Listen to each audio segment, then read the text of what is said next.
ಒಳ ಸಂಘರ್ಷದಿಂದ ಹೈರಾಣಾಗಿರುವ ಬಿಜೆಪಿಗೆ ಇನ್ನೊಂದು ತಲೆಬೀಸಿ ಶುರುವಾಗಿದೆ. ಸಂಡೂರು ಬೈ ಎಲೆಕ್ಷನ್ ಸೋಲಿನ ಹೊಣೆಯನ್ನ ತಮ್ಮ ತಲೆಗೆ ಕಟ್ಟಿದ್ದಾರೆ ಅಂತ ಮಾಜಿ ಮಂತ್ರಿ ರಾಮುಲು ಗರಂ ಆಗಿದ್ದಾರೆ.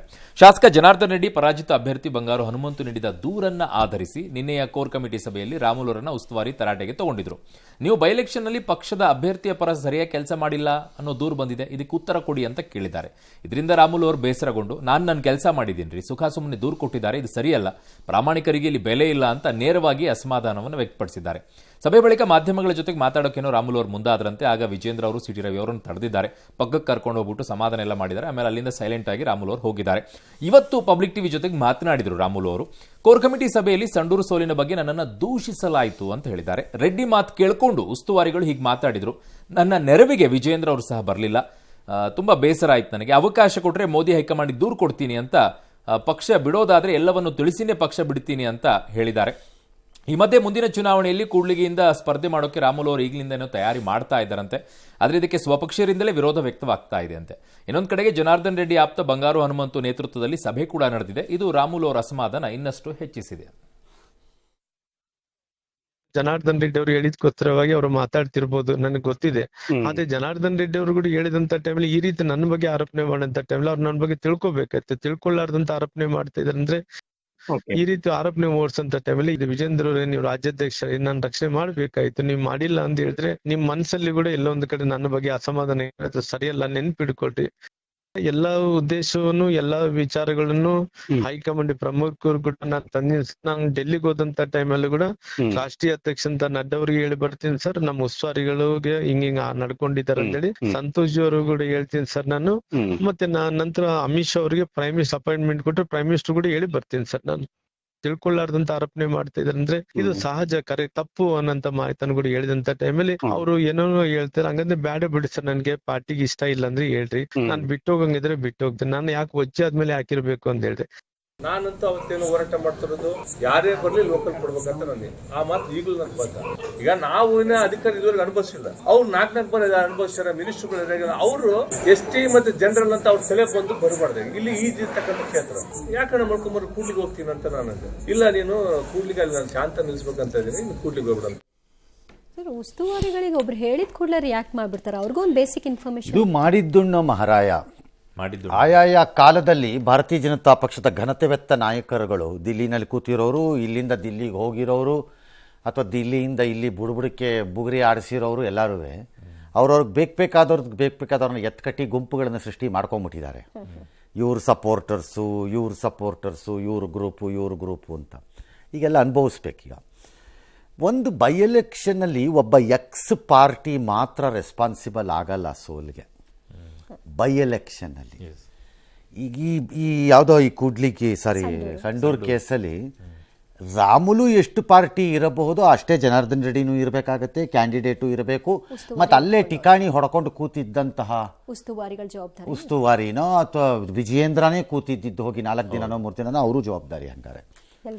ಎರಡನೇದು, ಬೈ ಎಲೆಕ್ಷನ್ಸಲ್ಲಿ ಜನರಲಿ ರಾಜ್ಯ ಸರ್ಕಾರ ಆಡಳಿತ ಪಕ್ಷದ ಕಡೆಗೆ ಒಲವು ಒಂದಷ್ಟು ಇರುತ್ತೆ. ಅಷ್ಟು ಸುಲಭ ಅಲ್ಲ ಅದನ್ನು ಫೇಸ್ ಮಾಡೋದು, ಅದು ಇವ್ರಿಗೂ ಗೊತ್ತಿದೆ ಅವ್ರಿಗೆ. ಹಾಗಿದ್ರೆ ಮುಖ್ಯಮಂತ್ರಿಯೇ ಆಗಿದ್ದು, ಹಾವೇರಿಗೆ ಎಲ್ಲವನ್ನ ಮಾಡಿಕೊಟ್ಟಿದ್ದು ಆಗಿದ್ದಂಥ ಬಸವರಾಜ ಬೊಮ್ಮಾಯಿ ಯಾಕೆ ಸೋಲಬೇಕಾಗಿತ್ತು ಅವಾಗ? ಅಲ್ಲಿ ಯಾರನ್ನ ತರಾಟೆಗೆ ತಗೋತೀರಿ ಈಗ? ಇದಾದ್ರೂ ನಿಮ್ಮ ಕಾನ್ಸ್ಟಿಟ್ಯೂನ್ಸಿನೇ ಅಲ್ವಲ್ಲ ಸಂಡೂರು, ಅವ್ರದ್ದೇ ತಾನೇ ಅದು ಅವ್ರು ಗೆದ್ಕೊಂಡಿದ್ದಾರೆ ಅಂತಾನೆ ಇಟ್ಕೊಳ್ಳೋಣ. ಇದು ನಿಮ್ಮದೇ ಕಾನ್ಸ್ಟಿಟ್ಯೂನ್ಸಿ, ಸೋತ್ರಲ್ಲ, ಅಲ್ಲಿ ಯಾರು ಜವಾಬ್ದಾರಿ? ಫಸ್ಟ್ ಆಫ್ ಆಲ್ ಭಾರತೀಯ ಜನತಾ ಪಕ್ಷದ ಪ್ರಭೂತಿಗಳು ಮತ್ತು ಬೃಹಸ್ಪತಿಗಳಿಗೆ ಇದಾರಲ್ಲ ಇಲ್ಲಿ, ಈ ಪ್ರಭೂತಿಗಳು ಮತ್ತು ಪ್ರಭೂತಿಗಳು ಇಲ್ಲಿರೋರು, ಬೃಹಸ್ಪತಿಗಳು ಅಲ್ಲಿಂದ ಬಂದಿರೋರುಗಳು. ಈ ಬೃಹಸ್ಪತಿಗಳಿಗೆ ತಮ್ಮ ಪಕ್ಷದ ಆದ್ಯತೆ ಏನು ಎಂಬ ಕನಿಷ್ಠ ಪ್ರಜ್ಞೆ ಇಲ್ಲದ ನಾಲಾಯಕಗಳು. ಆದ್ಯತೆ ಏನಿವತ್ತು? ಹಾದಿ ಬೀದಿನಲ್ಲಿ ಅಧ್ಯಕ್ಷನನ್ನು ಅವಹೇಳನ ಮಾಡಿಕೊಂಡು, ಅಥವಾ ಅಧ್ಯಕ್ಷ ಇನ್ಯಾರೋ 2 ಲೀಡರ್ಗಳನ್ನು ಬಡಿಗೆ ತಗೊಂಡು ಬಾರಿಸ್ಕೊಂಡು ಹಾದಿ ಬೀದಿನಲ್ಲಿ ಪುಡಿ ರೌಡಿಗಳ ಥರ ಜಗಳ ಆಡ್ತಾ ನಿಂತಿರೋ ಲೀಡರ್ಗಳನ್ನು ಹತೋಟಿಗೆ ತಂದು ಪಕ್ಷವನ್ನು ಕಟ್ತಿರೋ, ಎಗರು ಬಿದ್ದು ಹೋಗಿರೋ ಒಂದು ಬೈ ಎಲೆಕ್ಷನ್ನಲ್ಲಿ ಹಿಡ್ಕೊಂಡು ಜಗ್ತಿರೋ, ಬೆಂಕಿಗೆ ತುಪ್ಪ ಸುರಿದಂಗೆ ಯಾವುದು ಜಗ್ಗೋದು? ಆದ್ಯತೆ ಯಾವುದು? ಅದಾಗಬೇಕಾಗಿತ್ತು ಹಾದಿ ಬೀದಿಯಲ್ಲಿ ಮಾತಾಡೋದು, ಅದು ಆದ್ಯತೆ. ಆ ಆದ್ಯತೆ ಬಿಟ್ಬಿಟ್ರು, ಇಲ್ಲಿಗೆ ಬಂದರು. ರಾಮುಲು ಲಾರ್ಜ್ಲಿ ಅದೇನು ಬೇಕಾದ್ರೂ ಇರ್ಬೋದು ಒಳಗಡೆ, ಲಾರ್ಜ್ಲಿ ಪಕ್ಷದ ಜೊತೆ ನಿಂತಿರುವ ಲೀಡರು. ಹೌದು. ಜನಾರ್ದನ್ ರೆಡ್ಡಿ ಆದರೂ ಬಿಟ್ಟು ಹೋಗಿ ವಾಪಸ್ ಬಂದಿರೋರೆ, ಏನದೇನು ಇದಲ್ಲ ಅದರಲ್ಲಿ. ಲೈಕ್ ಯತ್ನಾಳ್ ಆದಂಗೀಗ ರಮೇಶ್ ಜಾರಕಿಹೊಳಿ ಬಿಡಿ, ಅವ್ರು ನನ್ನ ಪ್ರಕಾರ ಅವ್ರು BJPಗೆ ದೊಡ್ಡ ಸಂಬಂಧ ಇಲ್ಲವೇ ಇಲ್ಲ ನನ್ನ ಪ್ರಕಾರದಲ್ಲಿ. ಏನೋ ಇಟ್ಸ್ ಓಕೆ. ಹಾಗಾಗಿ ರಾಮುಲು ಲಾರ್ಜ್ಲಿ ನಿಂತಿರು. If Ramulu is not important to party, ಮಣ್ಣು ತಿಂತಿದ್ರ, ಕತ್ತೆ ಕಾಯ್ತಿದ್ರ, ಏನು ಮಾಡ್ತಿದ್ರಿ ನೀವುಗಳು? ಸಿದ್ದರಾಮಯ್ಯನ ಮೇಲೆ 2ನೇ ಕ್ಷೇತ್ರದ ಅಭ್ಯರ್ಥಿ ಹಾಕಕ್ಕೆ ಇಂಪಾರ್ಟೆಂಟಾ ನಿಮಗೆ? ಬಾದಾಮಿ ವಾಟ್ ನಾನ್ಸೆನ್ಸ್ ಇಟ್ ಈಸ್. ಹೌದು. ಒಬ್ಬ ಲೀಡ್ರು ಚಲನಚಿತ್ರದ ಆ್ಯಕ್ಟರ್ಗಳಿದ್ದಂಗೆ ಅಥವಾ ಕ್ರಿಕೆಟರ್ಗಳಿದ್ದಂಗೆ ಒಂದು 10 ಮ್ಯಾಚ್ 0 ಹೊಡೆದು ಬಿಡ್ತಾರೆ. ಹಾಗಂದ ಮಾತ್ರಕ್ಕೆ ಇವನು ನಾಲಾಯಕ್ಕಂತಲ್ಲ, ಅವನಿಗೆ ಎಷ್ಟು ಎನ್ಕರೇಜ್ಮೆಂಟ್ ಕೊಡ್ಬೋದು ಅಷ್ಟು ಟ್ರೈ ಮಾಡಿ ನೋಡ್ಬೇಕು ನೀವು. ಅವನು ಆವಾಗ 11ನೇ ಮ್ಯಾಚಲ್ಲಿ ಸೆಂಚುರಿ ಹೊಡೆದು ಆಮೇಲೆ ಅಲ್ಲಿಂದ 16 ಮ್ಯಾಚಲ್ಲಿ ಬಾರ್ಸಾಕ್ಬಿಡ್ತಾನೆ. ಆಮೇಲೆ ಹಾಗೆ ಒಬ್ಬ ಫಿಲಮ್ ಆ್ಯಕ್ಟರ್, ಹೀರೋ ಇರ್ಬೋದು ಅಥವಾ ಹೀರೋಯಿನ್ ಇರ್ಬೋದು, ಯಾರೋ ಇರ್ಬೋದು, ಒಂದು 2-3 ಫಿಲಮ್ಸ್ ಫ್ಲಾಪ್ ಆಯಿತು ಅಂದರೆ ಒಂದು 2-3 ಟ್ರೈ ಮಾಡಬೇಕು ಸ್ವಲ್ಪ. ಅವನಾಗೋಯ್ತು ಬಿಡ, ಅವ್ನ ಕತೆ ಮುಗಿದಾಯ್ತು ಅಂತ ಅವ್ನು ಮೊದಲೇ ಆಗ ತೆಗೀರ 3-6 ಅಡಿ ತೆಗೀರ, ಹಾಕ್ರ ಒಳಕ್ಕೆ ಹಾಕಿ ಮಣ್ಣಾಕ್ರ ಈಗ ಅಂತಂತ. ಹಂಗಾಗಲ್ಲ. ಸೇಮ್ ಪೊಲಿಟಿಕ್ಸಲ್ಲಿ ಬ್ಯಾಡ್ ಪ್ಯಾಚ್ಗಳಿರುತ್ತವೆ. ಒಂದು ಪಕ್ಷ ಅನ್ನಿಸಿಕೊಳ್ಳುವುದು ಆ ಬ್ಯಾಡ್ ಪ್ಯಾಚಲ್ಲಿರೋರನ್ನ ಕೈ ಹಿಡಿದು ನಡೆಸಬೇಕು, ಅವ್ರಿಗೆ ಆ ಶಕ್ತಿಯನ್ನು ತುಂಬಬೇಕು. ಆ ವ್ಯಕ್ತಿ ಪಕ್ಷಕ್ಕೆ ಶಕ್ತಿ ತುಂಬೋದಾದರೆ ಪಕ್ಷ ಕತ್ತೆ ಕಾಯಕ್ಕೆ ಲಾಯಕ್ಕು, ಪಕ್ಷ ವ್ಯಕ್ತಿಗೂ ತುಂಬಬೇಕು, ಎರಡೂ ಆಗಬೇಕು. ಇದು ಮಾಡದೆ ಬಡ್ದಾಡ್ಕೊಂಡು ಒದ್ದಾಡುವಾಗ ಅದು ಅಧಿಕಾರ ಇಲ್ಲದಿದ್ದಾಗ, ಅಧಿಕಾರ ಇದ್ದಾಗ ಅಸಮಾಧಾನಗಳು ಹೊರಕ್ಕೆ ಬರಲ್ಲ. ಬಂದರೂ ಒಳ್ಳೆ ಗಮ್ ಥರ ಅಲ್ಲಲ್ಲೇ ಅಡ್ಜಸ್ಟ್ ಮಾಡಿಕೊಡತ್ತದು. ಲೈಕ್ ಕಾಂಗ್ರೆಸ್ ಇದ್ದಂಗೆ ಅಧಿಕಾರ ಇದೆ ಅಂತ. ಅಧಿಕಾರ ಇದ್ದಾಗ ಆ ಬಡಿದಾಟಗಳು ಒಂದು ಹಂತ ದಾಟಲ್ಲ, ಅಲ್ಲಿಗೆ ಮತ್ತೆ ನಿಂತ್ಕೊಳ್ಳುತ್ತೆ, ಮತ್ತೆ ತೆಪ್ಯಾಚ್ಕೊಂಡು ಓಡಾಡ್ತಿರ್ತಾರಲ್ಲ, ದಾಟಲ್ಲ ಅದು. ಇಲ್ಲದಿದ್ದಾಗ ಎಲ್ಲವೂ ಸ್ಫೋಟ ಆಗತ್ತೆ. ಹಾಗಾಗಿ ಭಾರತೀಯ ಜನತಾ ಪಕ್ಷದ ಬೃಹಸ್ಪತಿಗಳು ಪ್ರಭೂತಿಗಳನ್ನು ಬಿಟ್ಟುಬಿಡಿ. ಪ್ರಭೂತಿಗಳು ಮೂರ್ಖರು, ಲಾಯಕ್ಕಿಲ್ಲದವರು ಅಂತ ನಮ್ಮ ರಾಜ್ಯಕ್ಕೆ ಗೊತ್ತಾಗೋಗಿದೆ ಈಗ. ಈ ಬೃಹಸ್ಪತಿಗಳಿದ್ದಾರಲ್ಲ, ಆಗಾಗ್ಗೆ ಅಂತಾರಾಷ್ಟ್ರೀಯ ಪ್ರೊಫೆಸರ್ಗಳ ಥರ ಬಂದು ಇಲ್ಲಿ ಕಾರಿಂದ ಇಳಿದು ಹಾರ ತುರಾಯಿ ಹಾಕಿಸ್ಕೊಂಡು ಹೀಗೆ ವಾಲ್ಕೊಂಡು ಓಡಾಡ್ಕೊಂಡು ನಡ್ಕೊಂಡು ಓಡಾಡೋ ಪ್ರಭೂತಿಗಳಿವೆಯಲ್ಲ ಈ ಬೃಹಸ್ಪತಿಗಳು. ಈ ಬೃಹಸ್ಪತಿಗಳ ಬ್ರೈನನ್ನು ಫಸ್ಟ್ ಚೆಕ್ ಮಾಡಿಸ್ಬೇಕು, ಏನಿದೆ ಈ ಬ್ರೈನ್ ಒಳಗೆ ಅಂತ. ಬೋಗಸ್ ಫೆಲೋಸ್ ತಂದು ಒಂದು ಬೇಸಿಕ್ ಸ್ಟ್ರಾಟಜಿ ಇಲ್ಲದೆ ಇರೋ ಬೃಹಸ್ಪತಿಗಳೆಲ್ಲ ಇಲ್ಲಿಗೆ ಬರ್ತಾರೆ. ಏನು ಕಟ್ತಾರೆ? 1.5 ವರ್ಷದಿಂದ ಅಥವಾ 1.25 ವರ್ಷದಿಂದ ನಡೀತಿರೋ ನಾಟಕ, ಅಸಹ್ಯಕರವಾದ ಬೆಳವಣಿಗೆಗಳು. ಶಿಸ್ತಿನ ದೊಡ್ಡ ದೇಶವನ್ನು 14 ವರ್ಷ 13 ವರ್ಷದಿಂದ ಆಳ್ತಾ ಇರೋಂಥ ಒಂದು ಪಕ್ಷದ ರೀತಿ ರಿವಾಜ ಇದು.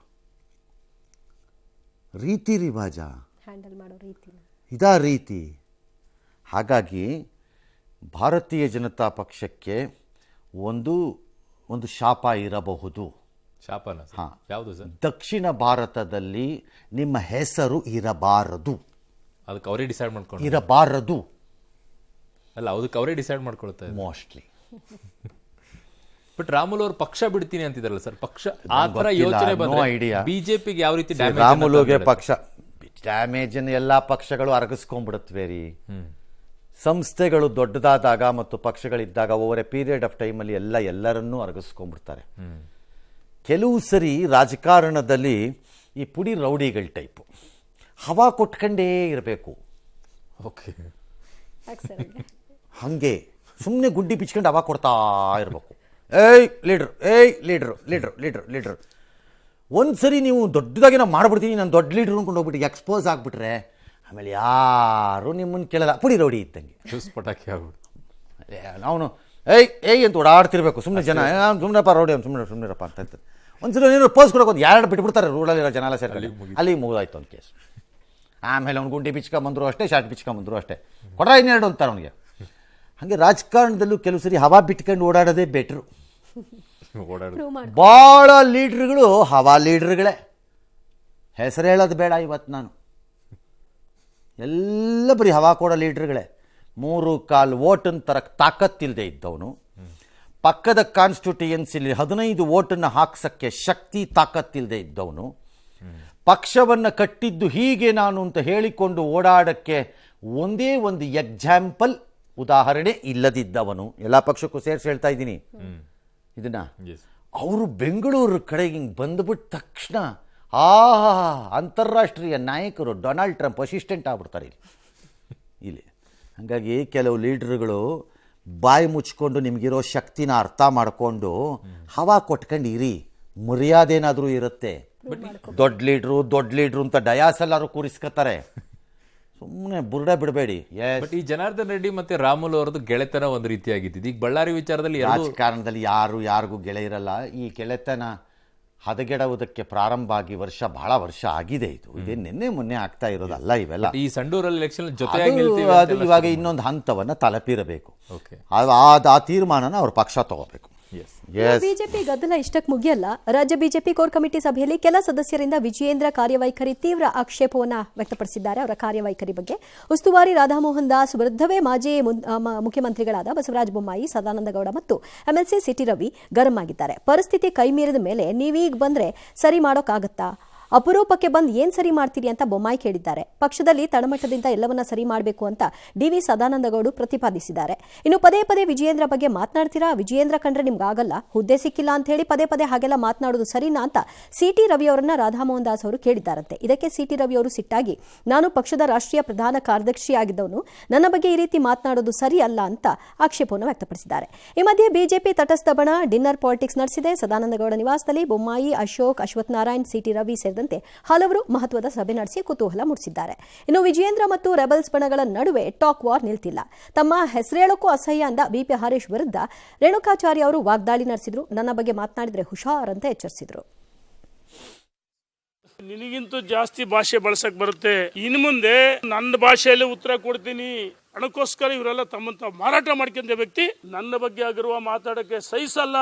ಹೇಳ್ದೆ ಕೇಳ್ದೆ ಓಡೋಗಿ ಕಾಂಗ್ರೆಸ್ ಸೇರ್ಕೊಂಡ್ಬಿಟ್ಟಲ್ಲಪ್ಪ, ಸೇಲ ಬಿಟ್ಟಲ್ಲ, ಇದಕ್ಕೆಲ್ಲ ಉತ್ತರ ಕೊಡ್ಬೇಕಲ್ಲ. ನನ್ನ ಬಗ್ಗೆ ಕೆಟ್ಟ ವೈಯಕ್ತಿಕ ಮಾತಾಡ ನಾನು ಬಿಡ್ತೀನ? ಸೇರ್ಕೊಂಡ್ರ ಅವರು.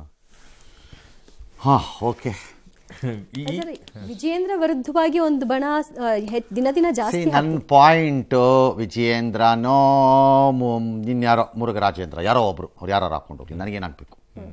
ನನಗೇನು ಅವ್ರೇನು ಚಿಕ್ಕಪ್ಪನ ಮಕ್ಕಳ? ಇಲ್ಲಿ ಚಿಕ್ಕಪ್ಪನ ಮಕ್ಕಳಾದರೂ ಅದನ್ನೇ ಹೇಳ್ತಿದ್ದೆ.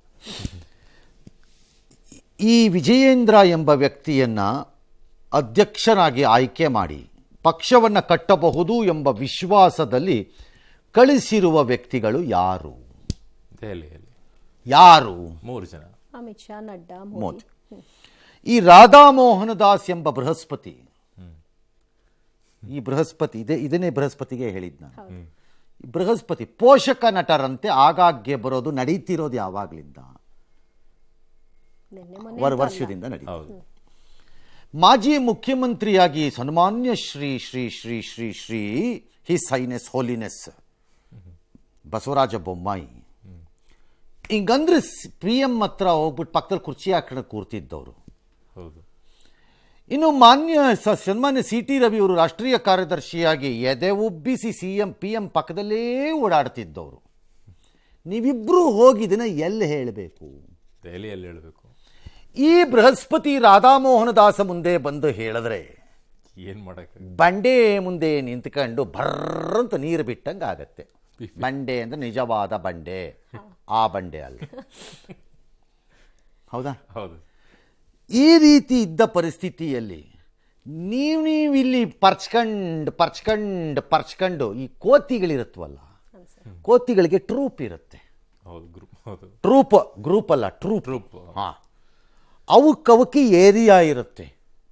ಆ ಏರಿಯಾ ಒಳಕ್ಕೆ ಇನ್ನೊಂದು ಕೋತಿಗಳ ಗುಂಪು ಬರುವಂತಿಲ್ಲ. ಬಂದರೆ ಮೈ ಮೇಲೆ ಬಿದ್ದು ಪರಚಿ ಬಿಡುತ್ತವೆ. ಬಿಡಲಾವು. ಆಯಾ ಏರಿಯಾ ಅವುಗಳದ್ದು ಟೆರಿಟರಿ ಇದ್ದಂಗೆ ಎಲ್ಲ ಪ್ರಾಣಿಗಳಿಗೂ ಇರುತ್ತೆ, ಕೋತಿಗೂ ಇರುತ್ತೆ. ನೀವು ಈ ಕಮಿಟಿ ಸೋಕಾಲ್ಡಲ್ಲಿ ಕೂತ್ಕೊಂಬಿಟ್ಟು ಕಳ್ಳೆಕಾಯಿ ಬೀಜನೋ ಕಾಪಿನೋ ಕುಡ್ಕೊಂಬಿಟ್ಟು ಒಬ್ಬರ ಮೇಲೊಬ್ರು ಹಾರಿ ಪರ್ಚ್ಕೊಂಡ್ರೆ ಪ್ರಯೋಜನ ಏನು? ರಕ್ತ ಬರುತ್ತೆ ಅಷ್ಟೇ, ಇನ್ನೊಂದಿಷ್ಟು ಗಾಯ ಆಗುತ್ತೆ ಅಷ್ಟೇ ತಾನೆ. ಸೊಲ್ಯೂಷನ್ ಇಲ್ಲ. ಹಾಗಾಗಿ ಭಾರತೀಯ ಜನತಾ ಪಕ್ಷ ಎಂಬ ಶಿಸ್ತಿನ ವಿಚಾರದಲ್ಲಿ ಮಾತಾಡೋಕ್ಕೆ ಲಾಯಕ್ಕಿಲ್ಲದ ರಾಜ್ಯ ಘಟಕ ಏನಿದೆ, ಇದಕ್ಕೇನಾದರೂ ಔಷಧಿ ಇದ್ದರೆ ಎಲ್ಲೋ ಇದೆ. ಎಲ್ಲೋ ಒಂದು ದ್ವೀಪದಲ್ಲಿ ಇದೆ. ಹನುಮಂತನಂತೆ ಒಬ್ಬ ಹಾರಿ ಹೋಗಿ ಅದನ್ನು ಹಿಡಿದು ತಂದು ಕೊಡಬೇಕೀಗ. ಇವತ್ತು ರಾಮದೇವ್ರದ್ದು ಗುಡಿ ಇನಾಗ್ರೇಟ್ ಆಗಿ 1 ವರ್ಷ. 1 ವರ್ಷ ಆಯ್ತು. ಅದಕ್ಕೆ ಆ ಕತೆ ಹೇಳ್ತಾ ಇದ್ದೀನಿ. ಆಗ ಮದ್ದು ಬಂದರೆ ಆಗತ್ತೆ. ಆ ಮದ್ದನ್ನು ಹೀಗೆ ಹಿಡಿದು ಚಿತ್ರದಲ್ಲಿ ನೋಡಿರೋ ಥರ ನಾವು ಹನುಮಂತ ತರಬೇಕಾಗಿಲ್ಲ. ಅಲ್ಲಿನೋ ತೆಗೆದು ಕೀಲಿ ಆನ್ ಮಾಡಿದ್ರೆ ಇಲ್ಲಿ ಸರಿ ಆಗತ್ತೆ. ಅಲ್ಲಿ ಆನ್ ಮಾಡದೆ ಮಜಾ ನೋಡ್ತಾ ಇದ್ದಾರೆ. ಏನು ಚೆನ್ನಾಗಿ ಅರ್ಥ ಅಂದ್ಕೊಣ ಹನುಮಂತ ಅಂತ ಅಲ್ಲಿ ನೋಡ್ತಾ ಇದ್ದಾರೆ ಅವ್ರ ಪಾಪ. ಆ 3 ಜನಕ್ಕೆ ದಕ್ಷಿಣ ಭಾರತದಲ್ಲಿ ಇದ್ದ ಏಕೈಕ ರಾಜ್ಯದ ವಿಚಾರದಲ್ಲಿರುವಂತಹ ಅಸಡ್ಡೆಯ ಪರಮಾವಧಿಯನ್ನು ನೋಡಿಬಿಟ್ರೆ ಇದೆಲ್ಲ ನೋಡಿದಾಗ ನನಗೆ ಅವ್ರ ಮೇಲೆ ಅನುಮಾನ ಸ್ಟಾರ್ಟ್ ಆಗ್ತಾ ಇದೆ. ದಕ್ಷಿಣ ಭಾರತದಲ್ಲಿ BJP ಬೇಡ ಅನ್ನೋ ನಿರ್ಧಾರಕ್ಕೆ ಅವರೇ ಬಂದುಬಿಟ್ಟಿದ್ದಾರೇನೋ ಅಂತ ನನಗೆ ಆ ಡೌಟ್ ಸ್ಟಾರ್ಟ್ ಆಗ್ತಿದೆ ಇತ್ತೀಚೆಗೆ. ಬಟ್ ಇವೆಲ್ಲ ಗಮನಕ್ಕೆ ಬಂದಿರಲ್ಲ ಅಂತೀರಾ ಸರ್? ಹೇಗ್ರಿ ಬರಲ್ಲ? ಇಲ್ಲಿ ಸಿದ್ದರಾಮಯ್ಯನೋ DK ಶಿವಕುಮಾರ್ ಆಡೋ ಒಂದು ಮಾತನ್ನು ಮೋದಿ ಯಾವುದೋ ಚುನಾವಣಾ ರ್ಯಾಲಿನಲ್ಲಿ ರಪಕ್ ಅಂತ ಬಳಸ್ಕೊತಾರೆ ಅನ್ನೋದಾದ್ರೆ ಹೌದು, ಆ ಲೆವೆಲ್ ಇನ್ಫಾರ್ಮೇಶನ್ ಫ್ಲೋ ಆಗತ್ತೆ ಇವ್ರಿಗೆ ಅನ್ನೋದಿದ್ರೆ ಇಲ್ಲಿ ಹಾದಿ ಬೀದಿಗಳಲ್ಲಿ ಜಗಳ ಆಡೋ ಬೇರೆ ಡ್ಯಾಶ್ಗಳಿಗಿಂತ ಕೆಟ್ಟದಾಗ ಆಡ್ತಿರೋದು ಗಮನಕ್ಕೆ ಬರಲ್ವಾ? ಯಾರಿಗೆ ಬಿಡ್ತೀರಿ ಬುರುಡೆನ ಬಂದು? ಯೋಗ್ಯತೆ ಇಲ್ಲದವ್ರುಗಳು ಪಕ್ಷ ಕಟ್ತಾರಂತೆ, ಪಕ್ಷನ. ಎಸ್